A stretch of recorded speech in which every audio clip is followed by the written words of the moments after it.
चलिए तो टॉपिक को आगे बढ़ाते हुए 41 से हम आगे बढ़ते हैं। ठीक है, 40 क्वेश्चन ऑलरेडी सॉल्व कर चुके हैं।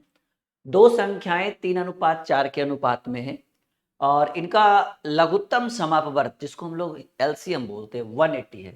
देखिए, अगर इस तरह का प्रश्न आ जाए कि संख्या का रेशियो गिवन हो और एलसीएम या एचसीएफ गिवन हो और पहली संख्या और दूसरी संख्या पूछे तो कैसे सॉल्व करेंगे।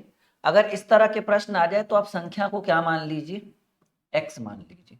अब ये दो संख्याएं 3:4 के रूप में है, तो एक को आप 3x और एक को आप 4x मानिए। इन दोनों का अगर आप एलसीएम निकालिएगा तो आपको पता है कि एलसीएम एक्स एक्स तो कॉमन है, तो एक्स तो एलसीएम में आएगा नहीं। इन दोनों का अगर आप एलसीएम निकालिएगा तो 4 बाहर आएगा। कैसे? देखिए, ये 3x है और ये 4x है।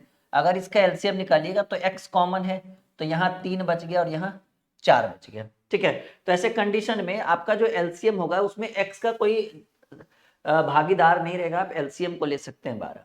अब कह रहा है कि एलसीएम सर गिवन है 180। ठीक है, तो या तो आप 12x रख सकते हैं, चलिए ज्यादा बेटर रहेगा।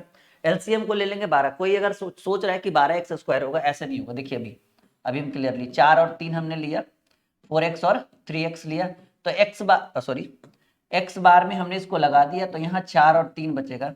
तो एलसीएम बराबर क्या रूल है कि सबका गुना है, तो 4 3 12 एक्स, 12x स्क्वायर नहीं 12x एलसीएम हो जाएगा। तो ऐसे कंडीशन में कह रहे हैं कि इनका लघुत्तम समावर्त 180 है और आपको पता है कि एलसीएम 12x है और जिसकी वैल्यू 180 है। 180 की वैल्यू जो है वो 12x है, या फिर आप ऐसे लिख सकते हो, ठीक है, कि 12x बराबर 180 then x is equal to 15। 15 बार में ये कट जाएगा आपका।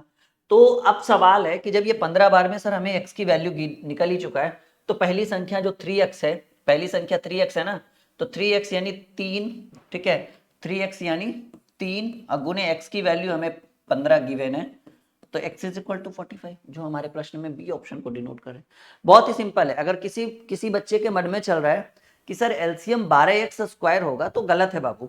देखो 3x और 4x है, तो x तो कॉमन ही हो गया, जैसा कि आप देख पा रहे हो कि x बार में हमने लगा दिया, जैसे 2 बार में 3 बार में लगाते हैं, आप x बार में लगा सकते हो। अगर दो संख्याओं में कॉमन लग रहा है तो आप लगा सकते हो।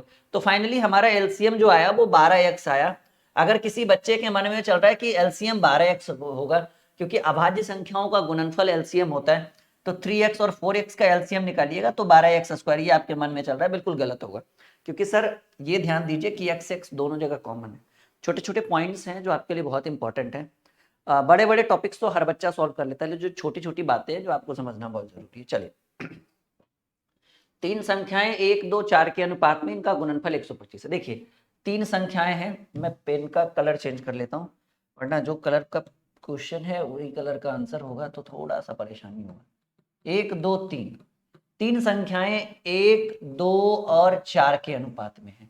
ठीक है, और इनका गुणनफल देखिए, ऐसे कंडीशन में अगर रेशियो गिवन हो और गुणनफल जो बोले योग्य पूछे, तो ऐसे कंडीशन में आप संख्या को क्या मान लीजिए, x मान लीजिए, यानी 1x 2x 4x, और इनका गुणनफल यानी 1x into 2x into 4x is equal to given है कि इनका गुणनफल 125 है।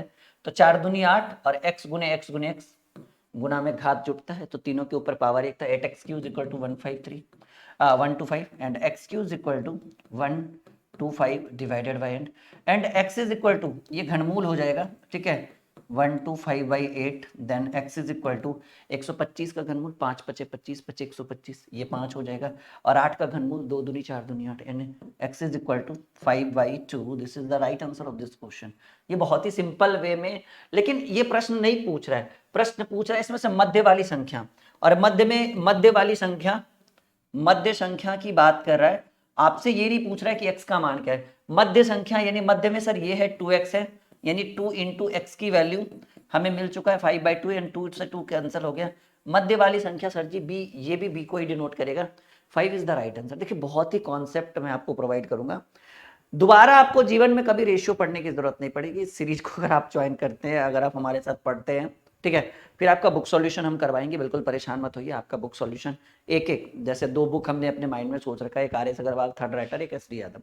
उम्मीद है तो दोनों सॉल्व करेंगे, वरना एक तो खैर तय है कि एक बुक हमें सॉल्व करना है। अगर आपकी मर्जी हो तो हम दोनों का दोनों सॉल्व कर सकते हैं। ठीक है, ready for the next question. चलिए 43 की बात करें। एक मेज तथा एक पंखे का कुल मूल्य मेज और साथ ही साथ पंखा, मेज प्लस पंखा का मूल्य है 4000। ये देखिए दिया हुआ है। करें इनके मूल्यों का अनुपात, यानी मेज और पंखा के मूल्य का अनुपात जो है वो 3:2 है। तो कह रहा है मेज का मूल्य, देखो बहुत ही सिंपल वे में इसको सॉल्व करेंगे कि सर जी टोटल है 4000, मेज का रेशियो 3 है, पंखा का 2 है, टोटल का तुलना टोटल से 3 2 5, और कह रहा है कि मेज का चाहिए, जिसके बारे में पूछे उससे गुना। ये बहुत ही सिंपल है, टोटल का तुलना टोटल से, जिसके बारे में पूछा उससे गुना कर दीजिए। मेज के बारे में पूछा, मेज को 3 से डिनोट करा, 8 या 2400 इस प्रश्न का सही उत्तर है। और जैसा कि आप देख पा रहे कि ये पहले नंबर ऑप्शन को डिनोट कर रहा है। बहुत ही सिंपल वे में सॉल्व करें। कोई कॉन्सेप्ट ऐसा जो आपको समझ में नहीं आए तो नीचे कमेंट बॉक्स में आप अपना कमेंट डाल सकते हैं, और यकीन मानिए कि आपको कमेंट डालने की जरूरत ही नहीं, क्योंकि मैं इतना बारीकी से आपको पढ़ा रहा हूँ, हर चीज एकदम आराम आराम से, ताकि हर स्टूडेंट इस चीज को समझे। एक 624 रुपये को 3 व्यक्ति एबीसी में 1/2, 1/3 एंड 1/4 के अनुपात में वितरित किया गया। कह रहे हैं इसमें सी का हिस्सा क्या होगा। बहुत ही सिंपल वे में हम इसको सॉल्व करेंगे, बहुत अच्छे ढंग से। यकीन मानिए कि इस क्लास में, इस सेशन में आपको कहीं कोई प्रॉब्लम नहीं आएगी। बुक सॉल्यूशन हम करवा देंगे, आपको कोई प्रॉब्लम ही नहीं होगा। देखिए जी, अमाउंट कितना है बाबू, देखो फर्स्ट ऑफ ऑल तो ये ध्यान रखना कि मैंने आपको जब रेशियो पढ़ाया था, मैंने रेशियो में बताया था कि रेशियो कभी भी P/Q के रूप में नहीं होता है, अंश और हर के रूप में नहीं होता है। लेकिन सर यहाँ गिवन है, तो ऐसे कंडीशन में इसको हम एडजस्ट कैसे करेंगे। देखो बाबू, इसके सॉल्यूशन की अगर बात करें तो आपको अमाउंट गिवन है, आपको धनराशि जो है वो आपको गिवन है, और अमाउंट है 6:4, और इसको हम A/B/C में 1/2 1/3 1/4 के रेशियो में डिस्ट्रीब्यूट किया गया है। ऐसे कंडीशन में हमें पता है कि sir ji ratio is note, ratio कभी भी P/Q के रूप में नहीं हो सकता है। तो ऐसे कंडीशन में एक रूल होता है कि इसका आप एलसीएम ले लो, नीचे वाले का 2 3 4 का एलसीएम होता है बार, इससे इसमें भाग दो, ऊपर वाले से गुना, 6 बार में 4 बार में, एंड ये 4 3 बार 3, और ये क्या हो जाता है सर, ये हो जाता है हाइड। इसको हम इग्नोर भी कर सकते हैं एज लाइक दिस। अब आपका A/B/C जो हो गया 6:4:3, ठीक है। अब देखो माय डियर स्टूडेंट्स, ऐसे कंडीशन में अमाउंट कितना है 624। सर अमाउंट है 624, यानी 624 टोटल के लिए ना, एबीसी टोटल का तुलना टोटल से, 6 4 10 3 13, टोटल का तुलना टोटल से, कह रहे हैं सी का हिस्सा। एक चीज याद रखिएगा, अगर आप मुझसे पढ़ रहे हैं तो याद रखिएगा कि टोटल का तुलना टोटल से, और जिसके बारे में पूछे उससे गुना किया जाता है, इस बात को ध्यान रखिएगा, ठीक है। तो टोटल 624 है, टोटल का तुलना टोटल से, सी का हिस्सा पूछ रहे हैं बाबू। देखिए सी जो है ये है आपका सी, जिसके बारे में पूछा, सी के बारे में पूछा है सर, सी 3 है, 13 13 चक 52, 10 बचा, 63 91 13 चलो 48 गुने 3, 50 तिया 150, 2 तिया 6 घट गया, 144 हो जाएगा बाबू। आप कैलकुलेट करके देख सकते हैं, कोई बहुत बड़ी बात नहीं है। D is equal to right answer of this question. यहाँ तक सीख पा रहे हैं, आपको एकदम समझ में 100% आ रहा है। 4 प्रश्न को अभी तक फिलहाल हमने थोड़ी देर में डील कर दिया है। 5वें प्रश्न की बात करें, एक अस्पताल में कुल डॉक्टर तथा नर्सों की संख्या 2। देखिए टोटल 240 है भाई, डॉक्टर और नर्स। यदि इनके नर्सों, डॉक्टर तथा नर्स, डॉक्टर और नर्स का रेशियो है 5:7, ठीक है। बहुत ही सिंपल वे में इसको सॉल्व करेंगे कि सर टोटल स्टाफ है 240, डॉक्टर और नर्स 5 और 7 के अनुपात में, टोटल का तुलना 7 5, टोटल का तुलना टोटल से। तो कह रहे नर्सों की संख्या, देखो बहुत ही सिंपल है कि टोटल का तुलना टोटल से, और जिसके बारे में पूछे, सर नर्स के बारे में पूछ रहे हैं, नर्स 7 है, 12 दूनी 24, 20 12 20 7 140 नर्सेस हॉस्पिटल में। डी आपका उत्तर हो गया। यहां तक बिल्कुल सिंपल समझ में आ रहा है, बहुत ही सिंपल वे में, ठीक है।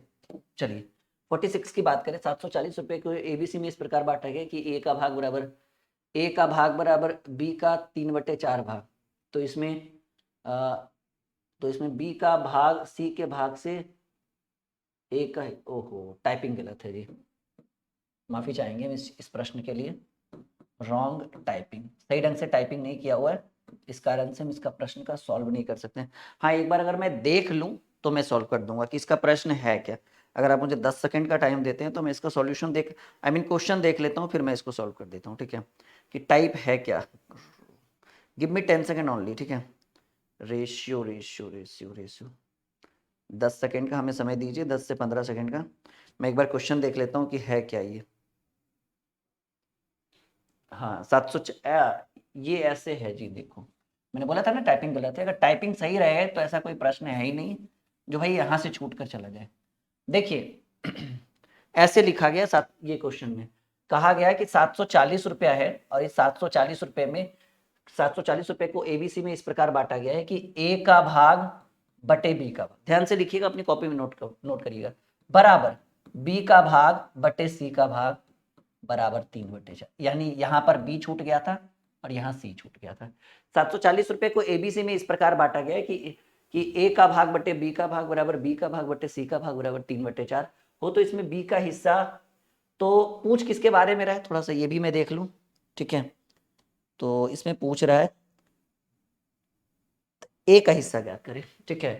तो थोड़ा सा टाइपिंग गलत है, इसके लिए मैं माफी चाहूंगा, लेकिन मैं आपको एक बेहतर सॉल्यूशन प्रोवाइड करूँ। देखो बाबू, कह रहे हैं ए का भाग बटे बी का भाग बराबर बी का भाग बटे सी का भाग बराबर 3/4, यानी ए बटे बी बराबर भी 3/4 हो सकता है और बी बटे सी बराबर भी 3/4 हो सकता है, क्योंकि ए बी बराबर बी सी बराबर ए बटे बी बराबर बी बटे सी बराबर 3/4, यानी इसके बराबर भी इसको कर सकते हैं, इसके बराबर भी इसको कर सकते हैं, यानी इसको आप ऐसे लिख सकते हो ए रेशियो बी बराबर 3 क्योंकि बटा का मतलब होता है रेशियो का मतलब बटा, बी रेशियो सी बराबर 3:4। देखो अब क्या करो आप कि ए रेशियो बी बराबर 3:4 एंड बी रेशियो सी बराबर 3:4, then A ratio B ratio C. मैंने एक रूल बताया कि जब ए बी बी सी के फॉर्मेट में हो तो यहाँ से ए निकलेगा, यहाँ से बी निकलेगा और यहाँ से सी निकलेगा। 3 तिया 9, 4 तिया 12, 4 चक 16। जिसको समझ में नहीं, उंगलियां देखते रहिए कैसे कैसे हम फेरते हैं, ठीक है। तो ए बी सी का निकल गया, अमाउंट कितना है भाई 740, और टोटल का तुलना टोटल से 16 12 28 28 9 37, टोटल का तुलना टोटल से। ए के बारे में पूछ रहा है, ए की धनराशि है 9, 20 बार में कटेगा, 20 × 180, ठीक है। चलिए टाइपिंग थोड़ा सा मिस्टेक था पर कोई बात नहीं, आपके कोर्स के अंदर आपको पीडीएफ दिखेगा, या तो आप टेलीग्राम पर जाकर देख सकते हैं, आपको ये पीडीएफ आपको दिख रहा होगा और आराम से इसका सॉल्यूशन कर सकते हैं। यहाँ तक क्लियर है एकदम 100% फुल कॉन्फिडेंस के साथ। 47 देख लो एक बार, बहुत ही सिंपल है, कह रहा है ए का भाग बटे बी का भाग बराबर बी का भाग बटे सी का भाग बराबर 3/4, यानी ए बटे बी बराबर बी बटे सी बराबर 3/4, यानी ए बटे बी बराबर भी 3/4 लिख सकते हैं। जब हम ए बटे बी बराबर 3/4 लिखेंगे बाबू, तो इसको ऐसे नहीं लिख सकते हैं कि ए अनुपात बी बराबर 3:4, और वही जब बी बटे सी बराबर भी 3/4 लिखेंगे, यानी बी अनुपात सी बराबर भी 3/4, यानी ए बी बी सी हमें मिल ही गया, तो A B C find out कर लेंगे। बहुत ही सिंपल वे में, स्टार्टिंग वाले टाइप में आपने सीखा होगा कि जब ए रेशियो बी दिया रहे, बी रेशियो सी दिया रहे, तो ए बी सी कैसे फाइंड आउट करते हैं, नहीं तो ये तो सिंपल प्रोसेस है। चलो 47 आइए शुरू करते हैं, लेट स्टार्ट द सॉल्यूशन, ठीक है, लेट स्टार्ट द सॉल्यूशन। कह रहे हैं 2600 रुपये को PQRS में इस प्रकार बांटा, देखो ये भी सेम प्रश्न है कि 2600 रुपया है और इसको PQRS में इस प्रकार बांटा गया कि P का भाग बटे Q का भाग बराबर Q का भाग बटे R का भाग, और यहाँ देखो एक छूट गया, R का भाग बटे S का भाग, लिख लीजिएगा जिसका छूटा हुआ बराबर 3/4। तो इसमें पूछ रहा है कि Q का हिस्सा क्या होगा। ये गलत टाइपिंग है, थोड़ा सा गलत टाइपिंग है, पर कोई बात नहीं, आपको आपके कोर्स के अंदर, आपको आपके चैनल के अंदर पीडीएफ दिखेगा, वरना मैं लिख रहा हूँ, आप कॉपी में लिख सकते हो कि प्रश्न ऐसे है कि 2600 रुपये को PQRS में इस प्रकार बांटा गया है कि P का भाग बटे Q का भाग बराबर Q का भाग बटे R का भाग बराबर R का भाग बटे S का भाग बराबर 3/4, तो Q का हिस्सा गया। देखिए बाबू बहुत सिंपल है, अमाउंट है 2600, आप P बटे Q को लिख सकते हैं P अनुपात Q बराबर, क्योंकि सब आपस में बराबर है, 3/4 ही है, तो आप इसको 3:4 लिख सकते हैं, यहां तक कोई दिक्कत। Q अनुपात R को भी 3:4 लिख सकते हैं एंड R अनुपात S को भी 3:4 लिख सकते हैं। यहां से आपको निकलेगा PQRS। मैंने ABCD बताया था ना कि AB ratio BC ratio CD रहे तो ABCD कैसे निकालते हैं, मैंने आपको तीसरे चौथे टाइप में शुरू में ही पढ़ाया था। फिर भी अगर आपको ध्यान नहीं है तो बिल्कुल आप ध्यान से देखिए, समझ में आएगा। मैंने बोला था कि अगर P और S निकालना हो तो इन दोनों, जैसे P निकालने के लिए इसको गुना S निकालने के लिए, लेकिन PQRS पूरा चाहिए, क्योंकि जैसा कि आप पूछ रहे कि Q पूछ रहा है, नहीं तो ऐसे कंडीशन में क्या है, Q का हिस्सा क्या होगा, तो P तो ऐसे निकल जाएगा 3 तिया 9 तिया 27, P का रेशियो निकल गया। अब क्या करना है कि फर्स्ट लाइन उठाना है, इधर से भाग देना है, जो भागफल आएगा उसको इधर से गुना करना है, इससे इसमें भाग दीजिए फर्स्ट लाइन में, 3 × 27 9 बार में, और 9 को 4 से गुना करिए, 9 × 36, पहला लाइन क्लियर। दूसरा लाइन उठाइए, इससे इसमें भाग देने 12 बार में, और 12 को 4 से गुना करा है, 12 × 48, ठीक है। फिर इससे इसमें भाग देना, क्योंकि जो इधर से सबसे पहले देखे 16 बार में, और 16 को 4 से गुना करना है, 16 × 64। अगर ये कट जाए तो अच्छी बात है, वरना अगर नहीं कटे तो कोई बात नहीं है। अमाउंट है 2600, टोटल का तुलना टोटल से 48 64 मेरे हिसाब से 36 48 जो हो गया 64 100 प्लस 48 65 हाँ 48 7 148 175। अच्छा जो भी है कोई बात नहीं, देख लेते हैं सही है ना टाइपिंग। PQRS 3 तिया 9 तिया 27, तो ये आपका 9 बार में 9 चक 36, 12 बार में 12 चक 48, 16 बार में 16 चक 64। हाँ ठीक है जी। तो ये आपका हो गया 64 और 36 तो 100 हो गया, 100 प्लस 48 48 7 55 55 20 75। ठीक है, टोटल का तुलना टोटल से, और क्या चाहिए क्यू चाहिए, जिसके बारे में चाहिए उसको गुना 36, क्यू की वैल्यू क्या है 36। तो अब आप काट सकते हो 25 15 बार 5 से काट दीजिए, 5 तिया 15, 5 पचे 25 35 बार में 5 पचे 25, 1 0 5 दूनी 10 0 520 बार में। अब ये कट जाएगा, 5 से और काटिए, 5 सत्ते 35, 5 इकैया 5, 10 पचे 50, एक सेकेंड, 5 104। ठीक है, अब आपका जो है ये कटेगा नहीं, 104 इंटू 36/7। ये टाइपिंग गलत है मेरे हिसाब से, इसलिए आंसर होगा नन। आप आंसर मार सकते हैं। ठीक है, आप अपना आंसर किसको लगा सकते हैं, नन को लगा सकते हैं, क्योंकि टाइपिंग मेरे हिसाब से ये थोड़ा सा गलत है। ठीक है, यहाँ तक कोई दिक्कत? हाँ, बाकी कैलकुलेशन अगर हो जाए तो अच्छी बात है। 7 3 4 नहीं, थोड़ा सा मिस्टेक कहीं तो हो रहा है, वो आप कर लेंगे। मैंने आपको बेसिक कॉन्सेप्ट बता दिया है, तो आपको छूटेगा नहीं। और नहीं तो फिर लास्ट में नन को टिक लगा दीजिएगा, नहीं तो फिर अगर देख लीजिएगा कहीं पर टाइपिंग मिस्टेक हो। ठीक है, क्योंकि हो सकता है कोई बहुत बड़ी बात नहीं, 3:4 है। ठीक है, तो क्यू का हिस्सा पूछे या कोई और पूछ देगा तो आप कर लीजिएगा आप सॉल्व। ठीक है, हो सकता है कि क्यू ना पूछ कर कोई और पूछे। क्वेश्चन हम देख लेंगे एक बार थोड़ा सा। 3 संख्याओं का योग 256 है। ये बहुत बड़ा प्रॉब्लम नहीं है, इसका PDF आपको मिल जाएगा। ठीक है, बहुत बड़ा प्रॉब्लम नहीं है, आप आराम से इसको सॉल्व कर सकते हैं। मैंने आपको बेसिक पढ़ा दिया, मैंने इतना नॉलेज दे दिया है इस प्रश्न में कि आप इसको डील कर सकते हैं। कैलकुलेशन का कहीं मिस्टेक हुआ होगा, नहीं तो कहिए तो हम एक बार और देखते हैं ट्राई करके। ठीक है, देखो ये सही है, टोटल अमाउंट है 2600, टोटल का तुलना टोटल से। यहाँ पे मुझे थोड़ा सा मिस्टेक लग रहा है कि हो सकता है 3:4 ना रखकर 2:3 या कुछ समथिंग रहे, क्योंकि अगर ये 3 4 रहेगा तो PQ QR RS। ठीक है, तो 3 तिया 9 तिया 27, 27 में 9 चक 36, 36 में से 3 गए 12 चक 48, 48 16 चक 64। बिल्कुल सही है मेरे हिसाब से। ठीक है, आप एक बार ट्राई करके देखना, बन जाएगा आपसे, 100% बनेगा ये। ठीक है, एक बार करके देखिएगा, ये हो जाएगा, बहुत दिक्कत नहीं है। 3 संख्याओं का योग 256 है। पहली और दूसरी का अनुपात देखो, ये बहुत ही 3 संख्याएं यानी A plus B plus C is equal to 256। पहली और दूसरी यानी A/B बराबर 3/5, दूसरी और तीसरी B/C बराबर 5/8। देखो भाई, जब AB और BC गिवन हो तो हमें ABC निकालना चाहिए। क्यों?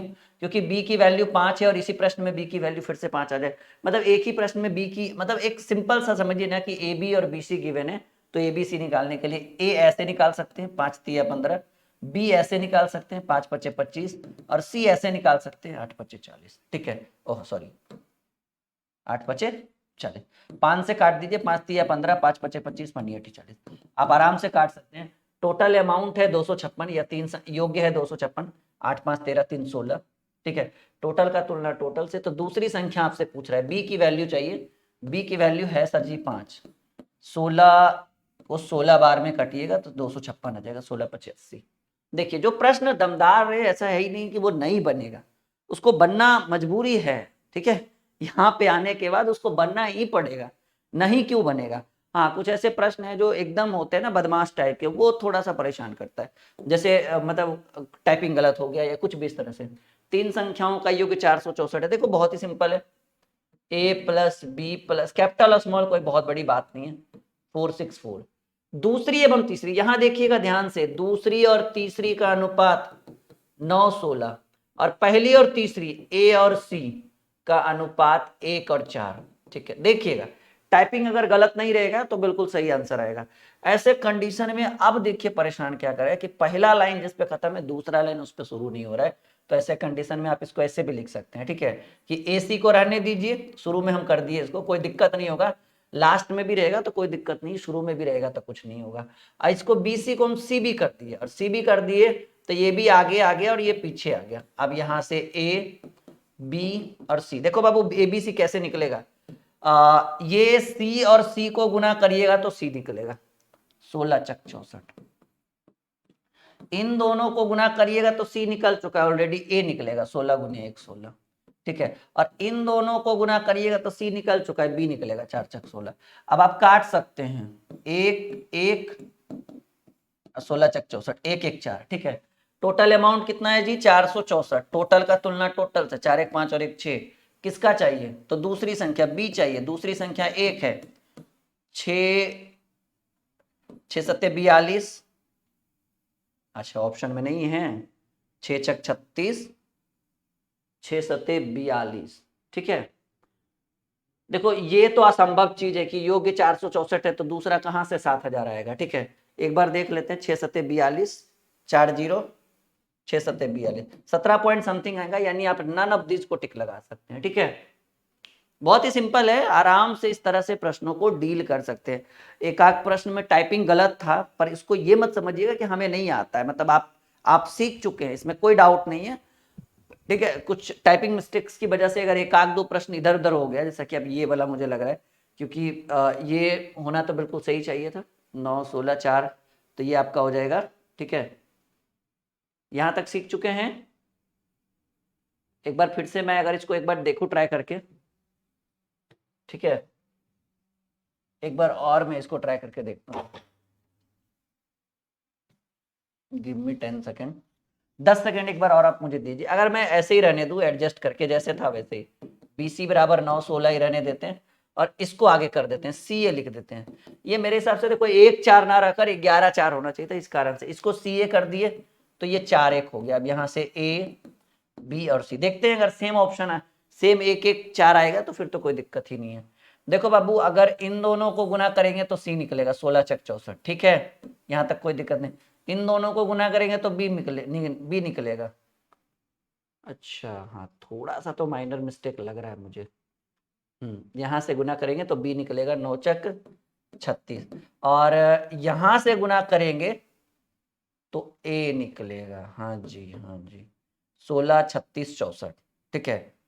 तो टोटल योग्य है। चलिए देखते हैं, वहां से टाइपिंग नहीं हो पाया था, मतलब ये सही मुझे लग रहा है। टोटल योग्य है 464, और टोटल का तुलना टोटल से, काट दीजिए, 4 चक 16, 4 9 36 और 16 चक 64, ठीक है। तो 16 9 25 4 29, 16 9 25 4 29, टोटल का तुलना टोटल से, और दूसरी संख्या यानी B चाहिए, तो 9 चाहिए, 29 एकम 29, 16 एक बार में 29 लगेगा, 17 बचेगा, 30 6 बार में 29 छक 30 छक 180 होता है, 29 छक 14, 16 बार में 16 नमा 144, हाँ ऐसे भी ना नहीं आंसर आया, ठीक है। ये आपका उत्तर हो गया 16 नमा 44, ठीक है। वो मुझे मिस्टेक थोड़ा सा मुझे लग रहा था कि कहीं ना कहीं माइनर मिस्टेक है। यहाँ तक सीख चुके हैं, 49 क्वेश्चन डन हो चुका है, ये कर लीजिएगा जो भी छोटा मोटा माइनर मिस्टेक है। तीन संख्याओं का योग्य 294 है। देखिए सेम टू सेम वही क्वेश्चन है, A plus B plus C is equal to 294। दूसरी और तीसरी का अनुपात, पहली और दूसरी, अच्छा, A ratio B is equal to 2:3, and दूसरी और तीसरी यानी B ratio C is equal to 5:8, A B C, 5 दूनी 10, 5 तिया 15 और 8 तिया 24, ABC निकल गया। टोटल योग्य है 294, टोटल का तुलना टोटल से, मेरे हिसाब से 25 24 49 होगा जोड़कर, टोटल का तुलना टोटल से। तो आपसे पूछ रहा है तीसरी संख्या यानी C का वैल्यू चाहिए, और C की वैल्यू है 24, तो 24 बार में लगा दीजिए, 6 बार में कट जाएगा, 24 25 120, 24 छक 44 से 144, ये इस प्रश्न का भी सही उत्तर है, ठीक है। तो इस तरह से आप प्रश्नों को डील कर सकते हैं, कोई बहुत बड़ा प्रॉब्लम नहीं होने वाला है। फिलहाल यहाँ तक कॉपी करिए अपनी कॉपी में, आई मीन नोट करिए। आई होप कि आपको समझ में आ रहा होगा बिल्कुल।